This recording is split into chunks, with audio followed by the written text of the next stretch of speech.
présent, j'aimerais appeler M. Anis Boujema. Il est ingénieur général, directeur à l'INS et collabore avec Communique, donc notre sponsor et partenaire Diamant, dans la recherche. Il est expert en intelligence artificielle et aujourd'hui, on parle justement de ces données, de cette mine d'or ou de diamants, hein, en faisant référence justement au statut du sponsor qui est Communique. Donc c'est inépuisable. Comment optimiser cela? Comment véritablement en faire une rampe de lancement pour une entreprise ou dans le cadre de cette transformation digitale? Je vous laisse le soin de nous donner le mode d'emploi, justement, la manière de procéder pour être impactant, efficace et efficient. Monsieur Boujema, à vous le micro. Allez-y.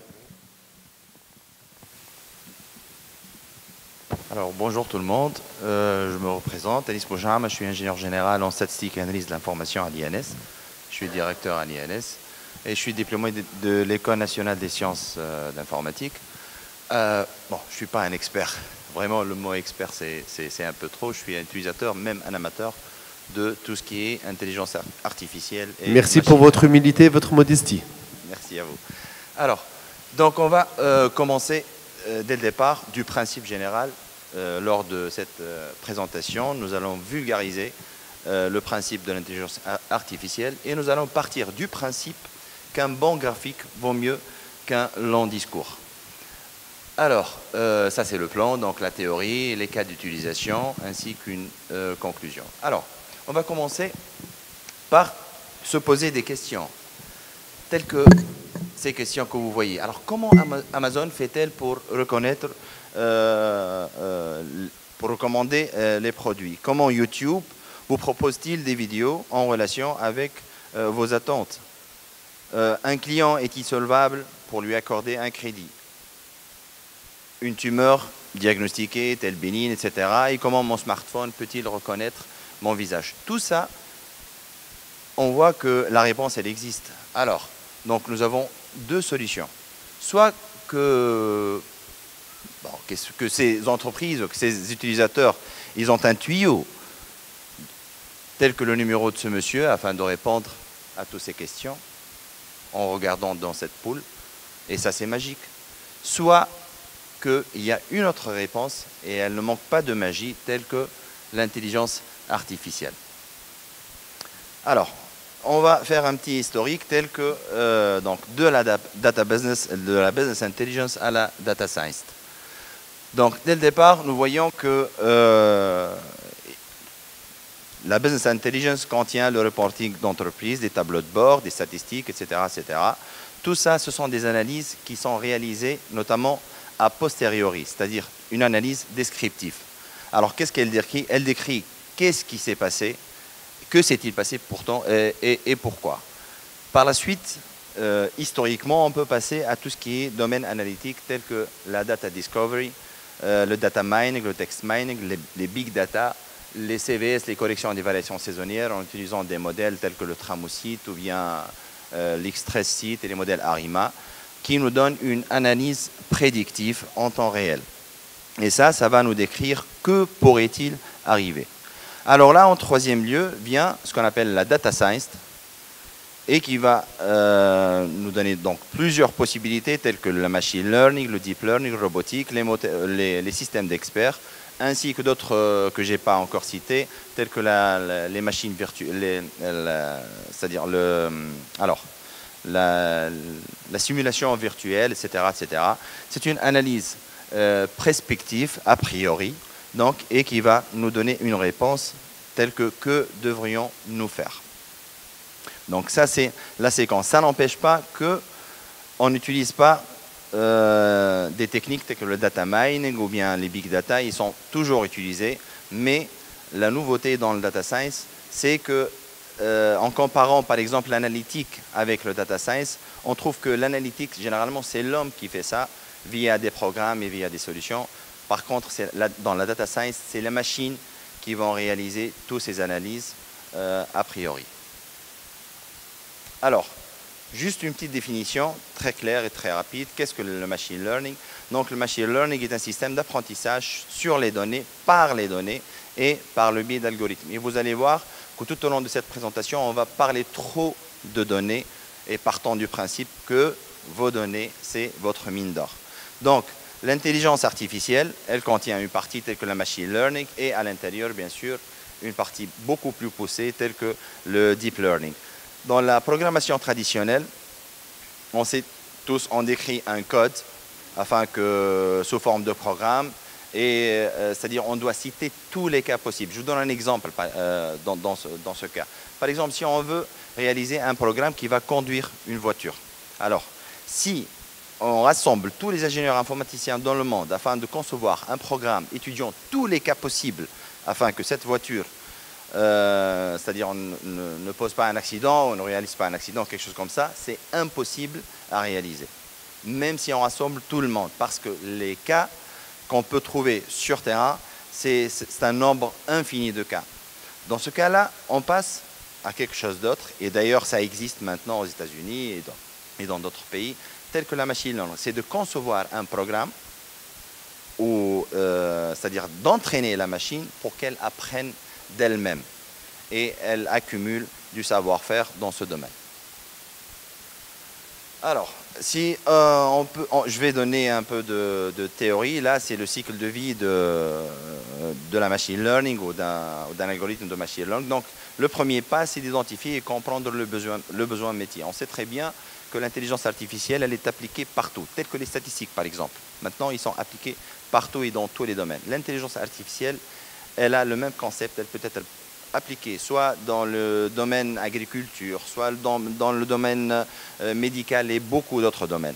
Donc là, on parle de besoins métiers. Donc on doit savoir tout ce qui existe dans le métier afin d'adapter un modèle ou d'adapter un système qui tourne en machine learning. Par la suite, il faut localiser et récupérer les données. On sait très bien que la plupart des entreprises, ils ont beaucoup de données et qui peuvent être non structurées, qui peuvent être réparties sur plusieurs bases avec plusieurs relations. Et vous allez voir par la suite dans la présentation, c'est que l'input dans la machine learning, généralement, c'est une matrice bien organisée de données. On parle de X et bien sûr de sortie Y, on va la voir par la suite.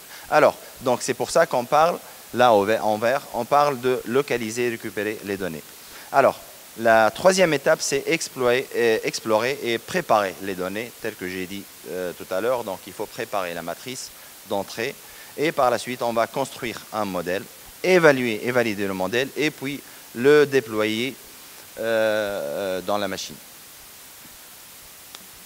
Alors, ça, c'est une description globale de la machine learning. Donc, nous avons trois grands artères, soi-disant. Il y a l'unsupervised learning, donc l'apprentissage non supervisé, l'apprentissage supervisé et l'apprentissage par renforcement. Ça, c'est les grands axes. Alors, pour l'apprentissage supervisé, il s'agit, là en jaune, donc il s'agit de faire entrer, c'est-à-dire des données en input, telles que des X, des variables, et en sortie, nous avons ce qu'on appelle le target, donc des objectifs ou bien une donnée ou un label sur lequel on doit tester.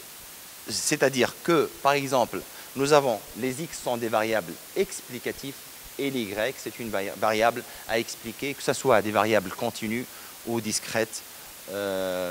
Voilà, donc c'est un modèle qui va expliquer l'Y à partir des X. Pour l'unsupervised learning, il s'agit de la même matrice, c'est-à-dire X en entrée, mais en sortie, nous allons avoir une autre matrice X'. Alors, l'unsupervised, qu'est-ce qu'il s'agit? C'est-à-dire il s'agit de mieux comprendre les données. Le supervisé, il s'agit de construire un modèle qui va nous expliquer la variable Y à partir des X. Pour l'apprentissage renforcé, c'est une autre paire de manches. Donc, il s'agit d'une relation entre un agent et un environnement à partir d'ensemble détails, de récompenses, etc. Et la troisième, par exemple, pour le renforcement, c'est-à-dire l'apprentissage renforcé, il est utilisé par exemple dans le domaine robotique, dans le domaine de la réalité augmentée, la réalité virtuelle, dans les simulateurs, etc. Alors, Ça, c'est le process. Maintenant, nous avons pris seulement les deux. Donc, nous avons éliminé l'apprentissage renforcé parce on veut parler de technique, de quelque chose de pratique. Donc, pour la machine learning, on parle de supervisé, non supervisé. Pour le supervisé, on parle de classification. Et ce qui va nous donner une reconnaissance de pattern. Ça, je l'ai expliqué. Donc, en entrée, il y a des X. En sortie, il y a une Y qui est expliquée à partir des X. Il y a aussi ce qu'on appelle les régressions, que ce soit linéaires, que ce soit des régressions logistiques, qui vont nous dire des prédictions. Et pour le non supervisé, on parle de clustering, qui est le regroupement des caractères, c'est-à-dire que nous avons un ensemble de clients, par exemple, nous avons beaucoup de données sur ces clients et qu'on veut savoir si on peut regrouper ces clients dans des classes qui sont le plus homogènes afin de cibler par la suite nos produits ou d'être à l'écoute de nos clients selon qu'ils appartiennent à un groupe ou à un autre. Le filtrage collaboratif qui donne les recommandations, je vous donne un exemple. Par exemple, le filtrage collaboratif il est utilisé par exemple par Amazon et par d'autres sites qui vont vous recommander un produit 30 minutes par exemple après votre premier achat ou deuxième achat. Alors là, on va voir dans ces graphiques-là quelque chose qui est plus simplifié. Donc, par exemple, dans l'apprentissage non supervisé, pour le clustering, il s'agit, ça on peut voir, c'est nos clients. Donc, voilà. Donc, ça c'est un ensemble de points, par exemple des variables, et qu'on veut les regrouper en des groupes homogènes. On peut aussi parler de quelque chose de réduire les dimensions. Je vous donne un exemple plus simple. Alors, si on se pose la question dans un match de basket, quel est le meilleur joueur? On ne peut pas savoir. Parce que le meilleur joueur n'est pas nécessairement celui qui a marqué le plus de buts. Peut-être qu'il a marqué le plus de buts, mais il a commis le plus d'erreurs, qui a joué le moins de temps, etc. Donc, le problème, c'est qu'on ne peut pas se décider lequel il est le meilleur parce qu'il y a des points négatifs et des points positifs. Et là, on parle de réduction de dimensions parce que l'être humain ne peut pas regarder dans plusieurs dimensions, pas plus que 3 dimensions. Si on parle de n dimensions, alors on ne peut pas décider. Là, il y a des techniques classiques et anciennes telles que l'analyse en composantes principales ou bien l'analyse factorielle des correspondances qui va réduire les dimensions. Ou bien, il y a ce qu'on appelle le clustering qui est utilisé dans le domaine de machine learning et qui peut nous définir des groupes assez homogènes. Pour la classification, là, on peut parler, par exemple, cet exemple-là, il donne 2 groupes. Est-ce que positif ou négatif? Ou bien oui ou non? Comment peut-on savoir un client avec les données qu'il a, est-ce qu'il va acheter ce produit, oui ou non? Comment on peut prévoir ça? Comment on peut prévoir si un client de la banque, est-ce qu'il va faire défaut dans le cas d'acquisition de crédit ou pas? Alors la classification, elle permet de prévoir dès le départ, selon les données, c'est-à-dire injectées en input, est-ce que ce client il va faire défaut ou pas? Pour la régression, il s'agit d'estimer une variable quantitative continue, c'est-à-dire expliquée par des variables exogènes. Donc nous avons des variables, une matrice de variables exogènes telles que les X, et qui vont expliquer une variable Y, par exemple le prix d'un bien immobilier selon sa position, selon sa surface, et plusieurs d'autres données. Est-ce qu'on peut prévoir le prix de ce bien dans un temps T et dans un emplacement bien défini? Alors, donc le processus général le plus simplifié de la machine learning, on peut l'expliquer dans ce graphique-là. Alors qu'est-ce qu'on a? Nous avons des données qui vont entrer en phase d'apprentissage. Donc il y a le pré-traitement des données et par la suite, il y a la phase d'apprentissage des données et puis il y a l'analyse des erreurs puisque nous allons générer un modèle qui peut y avoir plusieurs erreurs. Donc il y a plusieurs itérations. À chaque fois, on fait l'itération et on essaie d'améliorer le maximum le modèle et en même temps, la machine, elle va apprendre à s'améliorer d'elle-même.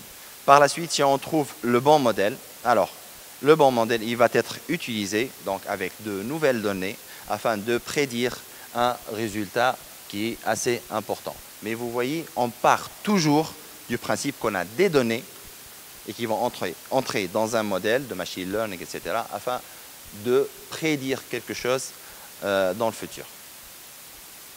Ça, c'est un processus détaillé pour les gens qui veulent savoir comment ça se passe exactement. Donc, nous avons des données brutes. Et je l'ai dit tout à l'heure, les données brutes peuvent être non structurées. C'est-à-dire, par exemple, je prends l'exemple des banques. Alors, et puisque je vais en parler par la suite. Donc, dans une banque, nous avons des bases de données énormes avec des tables relationnelles, etc., etc. Il y a l'historique client, il y a des taux, il y a des ratios, il y a plusieurs variables. On ne peut pas les injecter tels qu'ils sont. Donc, on doit réaliser une étape de pré-traitement afin de les assembler dans des variables de la forme d'une matrice de x1 jusqu'à xn. Une fois que nous avons rassemblé toutes ces données dans une base de données, alors on va prendre, par exemple, je donne comme exemple 80% de ces données et on va les traiter en tant que training test. Donc, on va entraîner le programme sur ces 80% de données. Il y a des gens qui choisissent 70 ou d'autres chiffres. Alors, l'algorithme d'apprentissage, il va utiliser ces données afin de générer un modèle qui peut expliquer un objectif qu'on veut atteindre, c'est-à-dire un Y, qui peut être continu, qui peut être discret, à partir de ces données d'entraînement. Et l'étape suivante, c'est de réaliser ce qu'on appelle un test sur les 20% des données qui restent afin d'évaluer le modèle. Alors, une fois que notre modèle il est fonctionnel, on parle maintenant de déploiement du modèle sélectionné et de l'utilisation du modèle final qu'on appelle le Golden Model, donc le modèle d'or. Alors, l'accès à ce modèle d'or, il peut être via c'est-à-dire des applications réalisées sur desktop ou bien des smartphones, etc., etc. Il faut rappeler aussi que ce modèle-là, il peut être mis à jour. Et ça dépend du type de machine learning qu'on utilise. Par exemple, tout à l'heure, nous avons parlé des recommandations. Les recommandations, alors là, les machines, ils tournent, c'est-à-dire l'actualisation des modèles, elle est réalisée à peu près dans les 30 minutes. C'est-à-dire que vous achetez chez Amazon quelque chose, des articles, 1 ou 2 articles, au bout de 30 minutes, ils actualisent afin de savoir quel produit projetez-vous d'acheter ou le produit le plus probable que vous l'achetez, ils vont vous le proposer directement sur l'écran. Mais il y a d'autres modèles qui peuvent être actualisés, par exemple, tous les mois ou tous les 3 mois. Ça dépend du débit de données et ça dépend du changement qui peut être réalisé sur les données. Alors, ça c'est la dernière chose qu'on va parler dans l'aspect théorique, c'est les contraintes telles que le surapprentissage des données. Vous voyez, j'ai parlé tout à l'heure de data test et data train, donc le test set et le training set. En rouge, vous voyez, ça c'est le modèle qui tourne sur le training set. Alors, et vous voyez que l'erreur, elle diminue à chaque fois que le modèle est plus complexe. Mais la contrainte, c'est que le test set, il va nous montrer qu'à partir d'un point bien défini, et on peut parler aussi d'un point d'inflexion, tout va changer. Donc, le modèle, il n'est plus valable. Et là, on parle de surapprentissage. Donc, là, comme vous voyez, il y a une borne à laquelle on ne peut pas avancer encore plus. Et il y a des traitements qui peuvent être réalisés afin d'améliorer le modèle, par exemple de diminuer le nombre de variables en input et de modifier certains paramètres du modèle. Ok, ça c'est quelques outils qui peuvent être utilisés dans le domaine de la machine learning, tels que le plus connu, bien sûr, le Python, Spark, le R et d'autres outils. Et ça dépend de l'étape de réalisation. Il y a l'étape préparation des données, le training, le déploiement et le data. Alors, on va passer à la partie suivante. Et voilà le bonhomme qui dit que la théorie c'est bien, mais qu'est-ce qu'il y en a de la pratique? Alors, les cas d'utilisation, on peut rassembler ça dans la phrase qui suit. L'intelligence artificielle et ses technologies permettent d'analyser en temps réel un grand nombre d'informations disponibles sur le client et le marché, puis de prédire les meilleures solutions à proposer. On va commencer par le cas des banques. Maintenant, on va parler pratique. Pratiquement, où est-ce qu'on peut utiliser l'intelligence artificielle, où est-ce qu'on peut utiliser le machine learning, le deep learning et les types qu'on a cités là, la classification, le clustering, etc., etc. Alors, pour les banques, le processus est simple. Par exemple, en côté crédit. Alors, nous avons un client, nous avons les caractéristiques de ces clients, l'historique des taux, des ratios et beaucoup d'autres variables sur ce client. Alors, le banquier va se demander, si en cas où ce client demande un crédit, il va calculer ce qu'on appelle les risques. Alors, devrais-je lui accorder ce crédit, oui ou non? Alors là, donc, la réponse, est-ce que je vais lui accorder le crédit, oui ou non? Alors, les méthodes classiques sur lesquelles on se base, c'est les études de dossier, le calcul de score, des indices synthétiques ou des scores synthétisés à partir d'autres, des ratios ou un historique, etc. etc. Ça, c'est les méthodes classiques qu'ils utilisent afin de décider si on va accorder un crédit ou pas. Les nouvelles méthodes, et le problème de ces méthodes, c'est qu'il y a beaucoup de subjectivité là-dedans. C'est-à-dire, la part de la subjectivité humaine, elle existe en un taux assez élevé. Alors, dans le cas de la machine learning maintenant, il y a toujours ce petit bonhomme avec les caractéristiques, le client, avec les caractéristiques, l'historique, etc., etc. On peut l'introduire, donc toutes ces caractéristiques, en input dans le modèle réalisé par le machine learning et en utilisant ce qu'on appelle la classification, qui est l'une des parties de le supervised learning. C'est l'apprentissage supervisé. On peut savoir si ce client, est-ce qu'il va faire défaut ou pas. Il y a une remarque que j'ai mis là-dedans, c'est que la machine learning, elle reste toujours un support décisionnel dans ce cas, dans le cas des banques.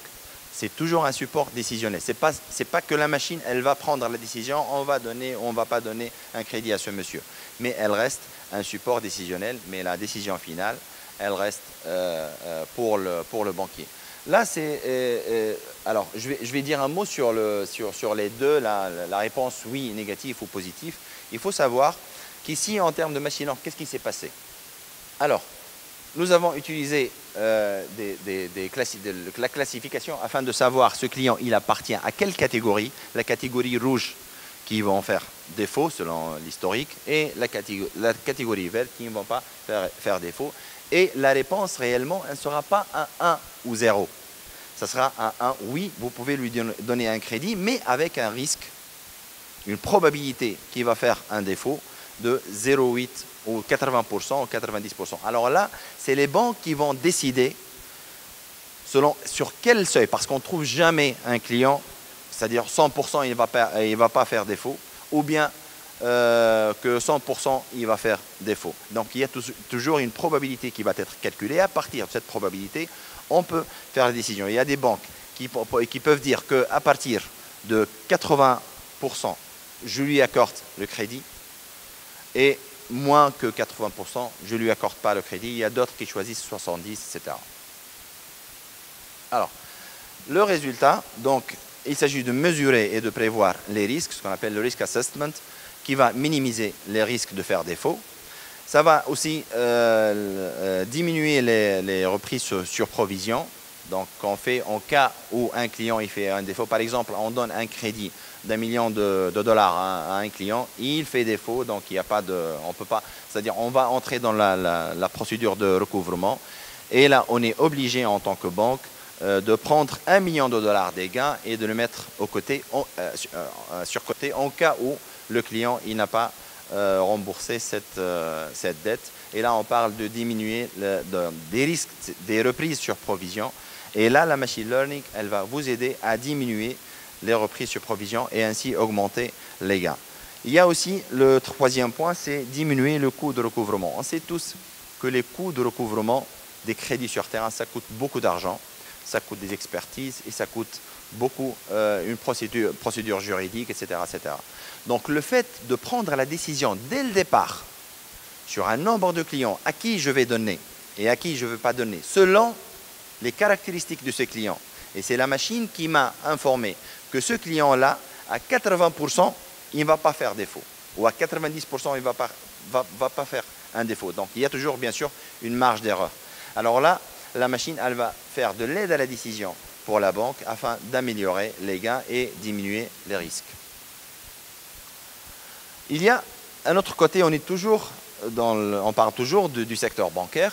L'autre palier, c'est les garanties, et on va parler des garanties immobilières. On sait tous que si une entreprise B2B ou bien si une entreprise ou un particulier, c'est-à-dire il s'accorde un crédit auprès d'une banque, donc il y a toujours l'aspect garantie. Qu'est-ce qu'il y a comme garantie pour la banque? Généralement, la plupart, et pouvez m'arrêter si je me trompe, donc la plupart des garanties pour les banques, ce sont des garanties d'un aspect immobilier, c'est-à-dire de quelque chose d'immobilier, que ce soit des terrains ou bien des appartements, etc., ou bien un hôtel ou quelque chose comme ça. Alors, on parle toujours d'un équilibre entre garantie et crédit. Et je pense que ce que je vais dire là, la Banque centrale, elle va me détester sur ce que je vais dire. Alors, il y a toujours l'équilibre entre garantie et crédit. Ça, c'est pour les banques. Ça, c'est l'équilibre que la banque, et surtout la Banque centrale, elle veut qu'il subsiste toujours. Parce que si un déséquilibre, c'est-à-dire surtout si les crédits dépassent les garanties, il y aura un problème.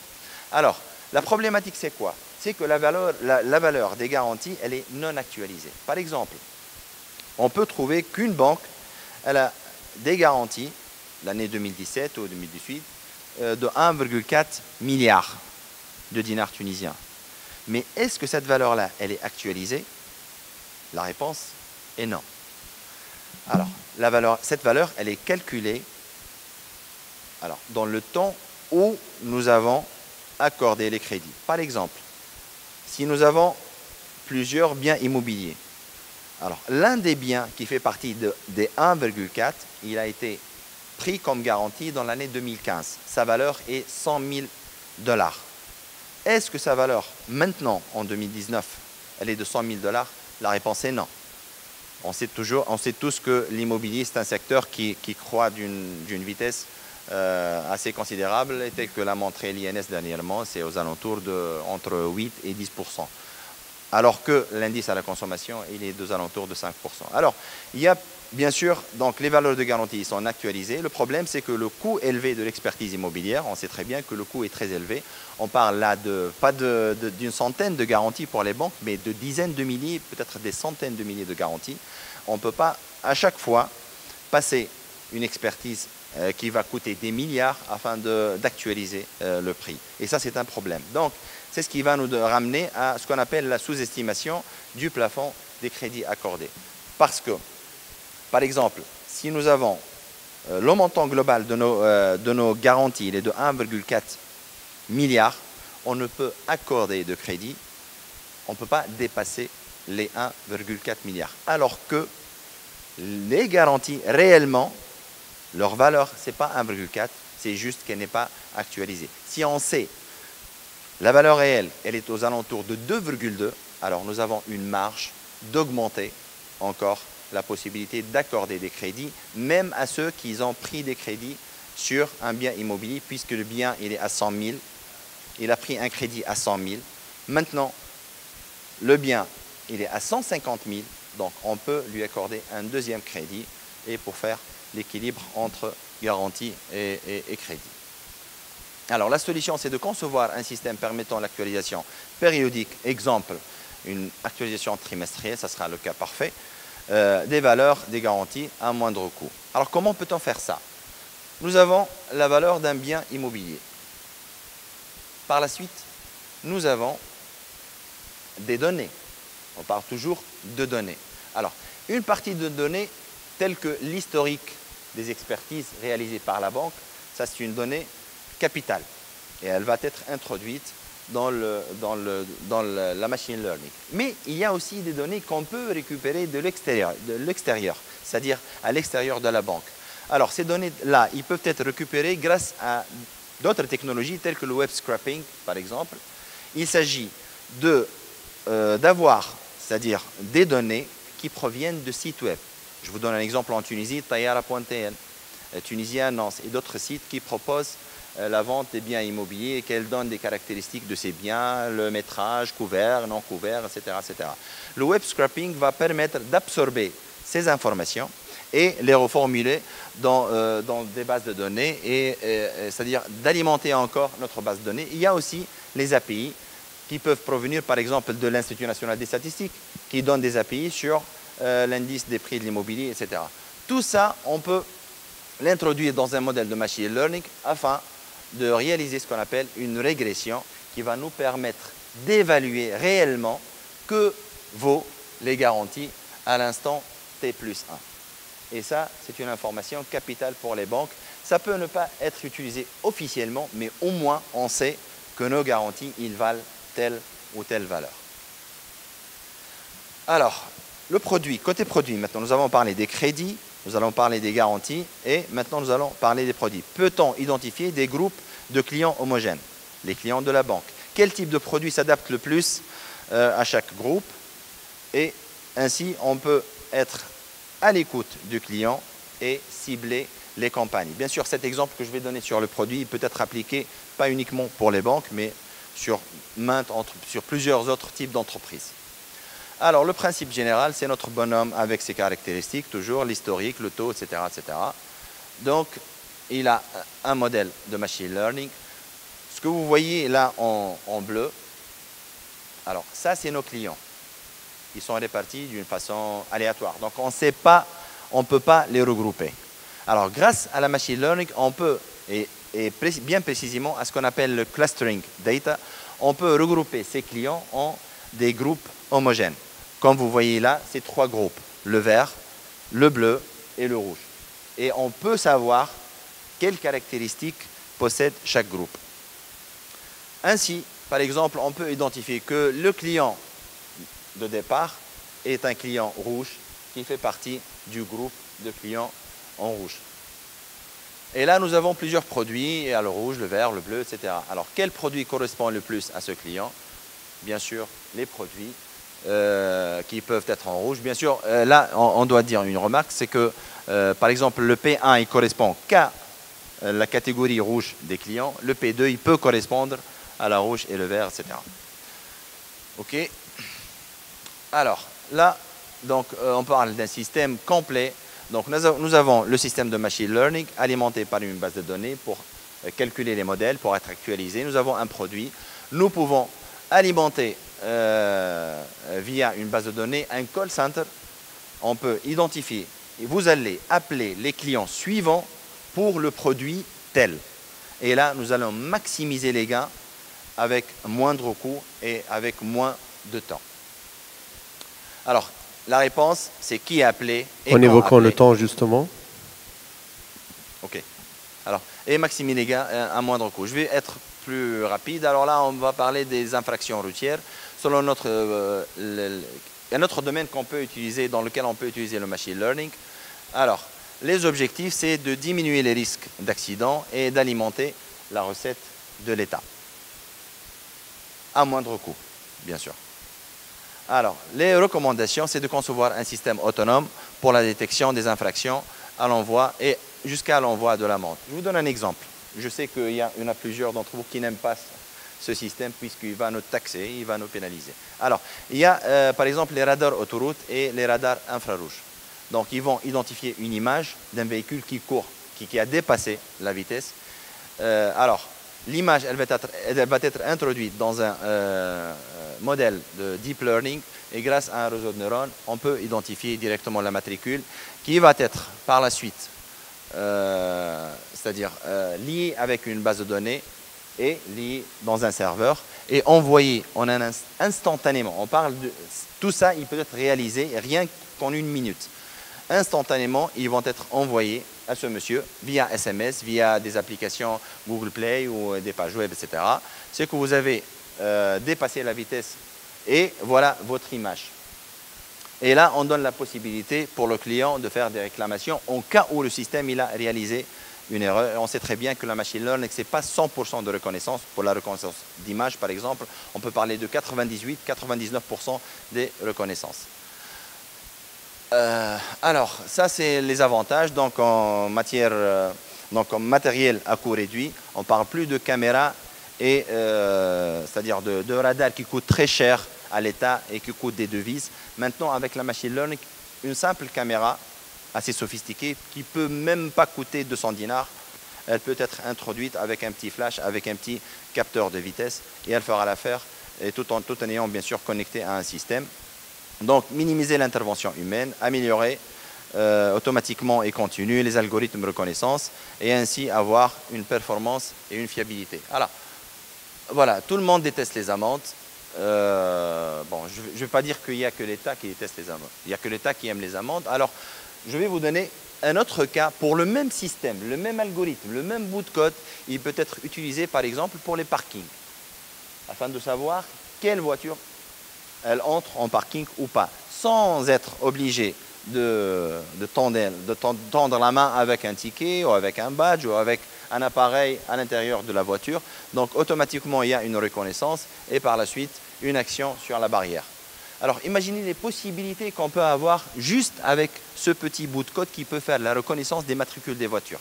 Donc, en introduisant seulement la matricule de votre véhicule dans votre smartphone, vous allez avoir, par exemple sur cette carte, qu'il y a 3 parkings, 2 complets et l'autre parking en bleu, il y a 9 places et vous pouvez réserver votre place à partir d'un tel moment et lorsque vous arrivez, automatiquement la barrière, elle va se lever puisque la caméra, elle va détecter, c'est-à-dire votre matricule. Bien sûr, il y a plusieurs utilisations dans les aéroports, dans le parking de ville, dans les malls, etc. Et il y a aussi un autre cas d'utilisation pour ça, c'est les péages. On n'a plus besoin de tendre la main ou on n'a plus besoin d'avoir un appareil à l'intérieur de la voiture qu'on peut perdre, etc. C'est juste en reconnaissance de votre matricule, ça va donner plus de fluidité, c'est-à-dire dans les péages, etc.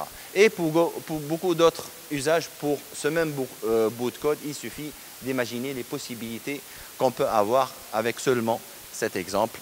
Donc, en conclusion, donc, il s'agit d'un seul slide avec lequel je vais conclure.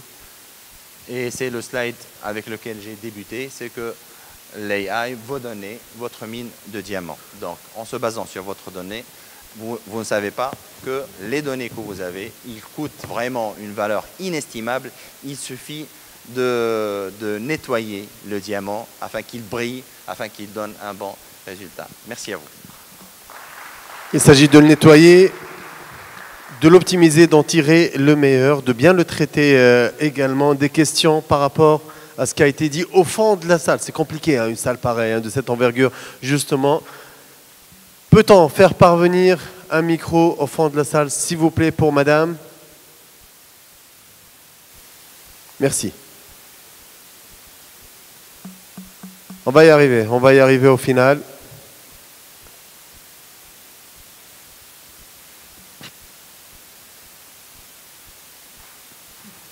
Après tant d'efforts et déploiement d'énergie, j'espère que la question vaut vraiment la peine. Allez-y, madame. Je pense. Bonjour. Donc, Mouchira Labidi, moi, je suis experte et consultante en IA. Ça ne fait pas trop humble par rapport au monsieur.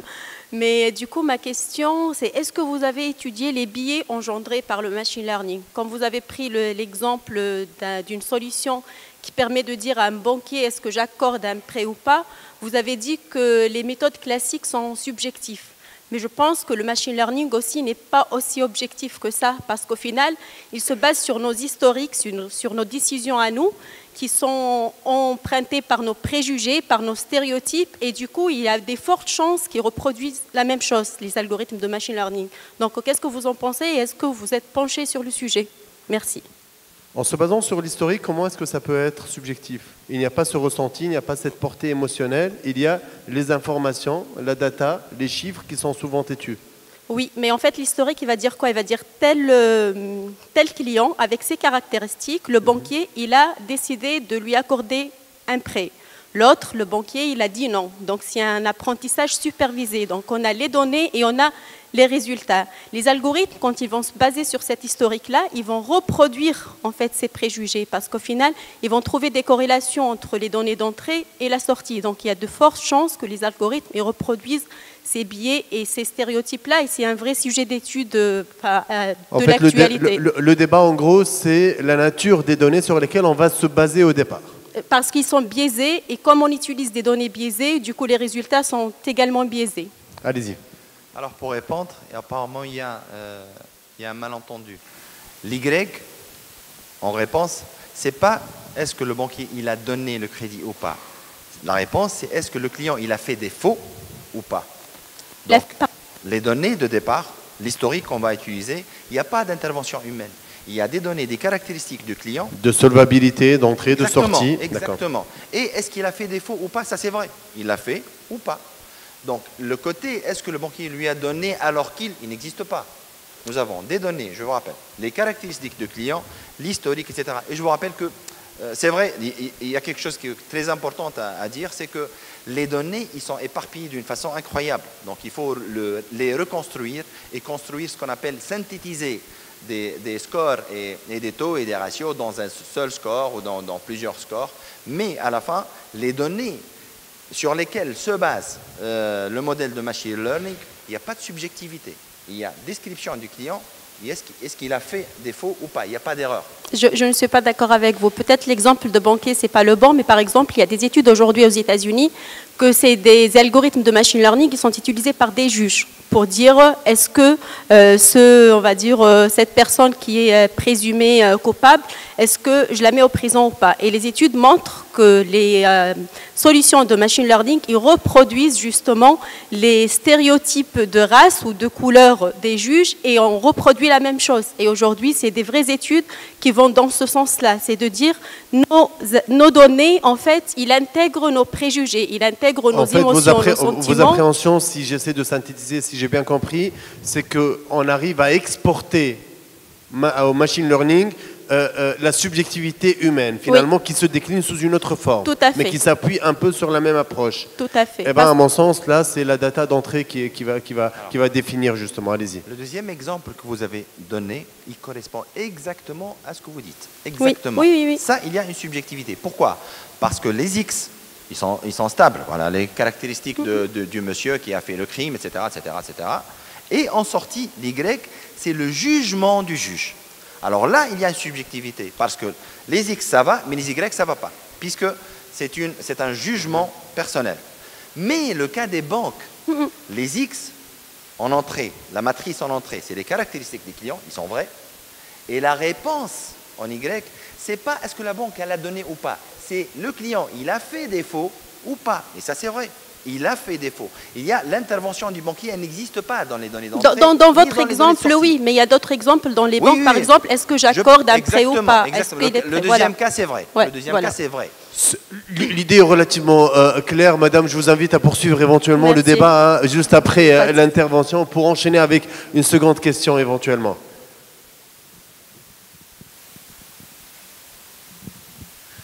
Merci. Bon, deux petites remarques. J'enchaîne sur ce qu'elle a dit. Je crois que même côté bancaire, elle a raison. Parce qu'en fin de compte, on va introduire les données des clients pour lesquels on a déjà accordé des crédits. Alors qu'il y a des clients pour lesquels on n'a pas accordé des crédits et qui auraient pu être solvables, dont les données n'ont pas été injectées dans le système. Et ça, c'est une forme de subjectivité déjà au niveau de la structuration des données qu'on va introduire dans le système. D'accord? Parce qu'on introduit dans le système que pour ceux pour lesquels le banquier a déjà décidé d'accorder un crédit. Et ça, déjà, cette classe, déjà, elle est subjective. Est-ce qu'il ne s'agit pas quelque part d'une phase transitoire? Justement, oui. qu'il y ait des restes de subjectivité avant de basculer avec la nouvelle clientèle, avec les nouveaux aspirants au crédit, etc., à un véritable traitement scientifique loin de toutes ces subjectivités. Est-ce que ce n'est pas un passage obligé? Où peut-on faire la coupure, la rupture, justement? Qu'est-ce que vous préconisez? On parle plutôt de disruptivité au niveau de l'IA, ça. C'est parce que, par exemple, le moteur de traduction de Google, par exemple, au début, on faisait des traductions langue à langue de façon spaghetti. Google avait introduit, disons, des modèles neuronaux d'une langue A vers une langue B, automatiquement. Après un certain temps, si vous avez remarqué, tout le monde aurait pu remarquer ça, que depuis 3 à 4 ans, les résultats sont largement meilleurs qu'avant au niveau de la traduction de Google. On s'est aperçu en fin de compte que le moteur de traduction de Google a créé son sa propre langue intermédiaire entre les langues du monde entier. Donc, à un certain moment, c'est le moteur de l'IA lui-même qui a créé cette disruptivité entre ce que pensait l'être humain, comment fonctionne l'être humain quand il a mis au niveau de l'intelligence artificielle, c'est-à-dire des traducteurs langue A vers langue B, langue A vers... Ah, on va laisser de la marge à la réponse. Si vous juste une autre question. Très rapidement, s'il vous plaît. Une question, très rapidement. Au niveau des subprimes, au niveau des banquiers qui prévoient, disons, la valeur des maisons, c'est vrai que c'est un grand problème. Est-ce que vous pensez que si on avait ça en l'an 2008 aux États-Unis, lors de la grande crise de l'immobilier, le système aurait pu éviter ça ou non? Alors, en réponse à la première question concernant la couverture des données, si je pose la question à un banquier, est-ce que, pensez-vous, en termes de catégories socio-professionnelles, que ce soit des particuliers ou bien des entreprises, vous couvrez approximativement entre 80 et 90% des types des particuliers qui existent. Je sais qu'il y a une catégorie qu'on n'accorde pas, on ne lui accorde pas un crédit, mais vu la masse de données que vous avez des centaines de milliers ou des dizaines de milliers de crédits qui ont été accordés depuis des dizaines d'années. Cet historique-là, il peut affiner nos résultats et diminuer le maximum de subjectivité, tout en sachant qu'il peut y avoir une catégorie minime, je pense. Je ne pense pas que les banques couvrent la majorité des catégories. Une catégorie minime pour laquelle on n'a pas accordé un crédit. Pour la deuxième question, concernant les bulles immobilières, etc., et qui ont été induits par le secteur immobilier. Alors, pardon, ici je me permets juste d'intervenir et éventuellement, si on poussait le raisonnement encore plus loin, on pourrait éventuellement faire des recoupements intersectoriels. Aujourd'hui, si on prenait par exemple les données d'une communauté qui a été exclue du système bancaire, à savoir qui a recours au microcrédit, et voir la solvabilité, on se poserait des questions éventuellement du côté bancaire. Donc finalement, il y a moyen d'affiner davantage en allant chercher peut-être des données supplémentaires que les données internes d'une institution financière privée de la place. Absolument. Pour la deuxième question, il se peut qu'en ayant un système qui évalue la valeur des garanties, on aurait pu éviter un tel problème. Tout en sachant que à l'instant même ou à l'année là où il y a la crise 2008 pour les États-Unis, que ce soit pour l'Espagne, etc., ils avaient des indicateurs sur les indices de prix de l'immobilier. Ils l'ont.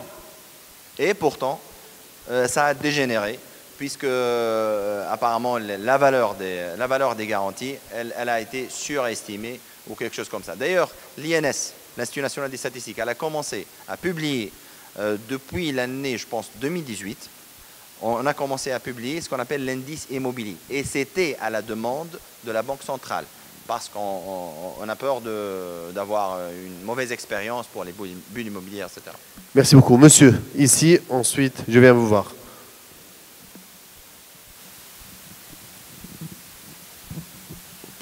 Merci. C'est Baoubadi Panézé, chef de département infrastructure informatique à l'Office togolais des recettes. À l'Office togolais des recettes. Ça regroupe les impôts et la douane. Bon, en fait, vous avez présenté un use case pour les banques. Est-ce qu'il y a possibilité d'avoir un use case pour fidéliser les contribuables ou une population d'un pays au paiement des taxes? Est-ce qu'on peut avoir un use case pour fidéliser la population pour le paiement des taxes? J'en connais qui n'aimeraient pas ça. Allez-y. Je pense pas qu'on peut faire un tel système, mais par contre, il y a d'autres systèmes tels que la détection de fraude. Il y a des systèmes qui ont été réalisés grâce à l'intelligence artificielle afin de détecter les fraudes.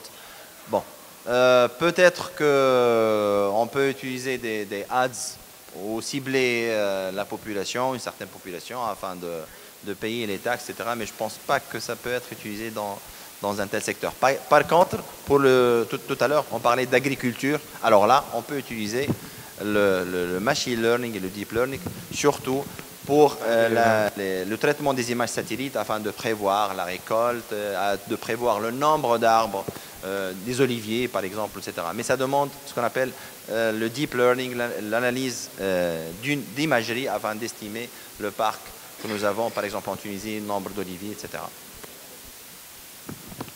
Allez-y, monsieur.